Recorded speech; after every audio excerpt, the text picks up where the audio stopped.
இயேசுவின் அன்பு. கிறிஸ்து இயேசுவின் நாமத்தினாலே உங்களுக்கு அன்பின் வாழ்த்துக்கள்.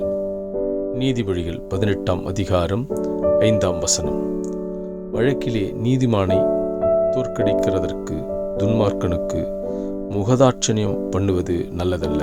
அம்பிரியமானவர்களே, வேதம் சொல்லுகிறது, நாம் நீதிமானை வீழ்த்தும்படியாக துன்மார்க்கன் பக்கம் நிற்பது நியாயமற்றது என்று வேதம் சொல்லுகிறது.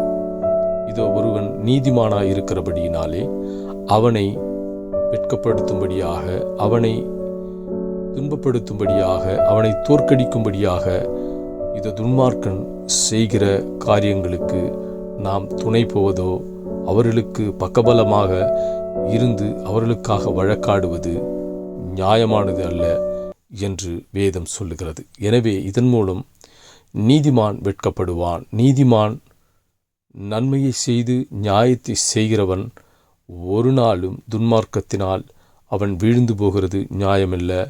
துன்மார்க்கனை நாம் நியாயவானாய் மாற்றுகிறது நல்லதில்லை என்று வேதம் சொல்லுகிறது. எனவே நியாயத்தின்படி செய்து நீதியின்படி நடக்கிற உத்தம மனுஷன் மேல் நாம் எப்பொழுதும் பிரியமாயிருப்போம். நாமும் அப்படியிருந்து கர்த்தருக்கு பிரியமாய் வாழும்போது கர்த்தர் நம்மை உயர்த்தி ஆசீர்வதிப்பார். ஆமேன்.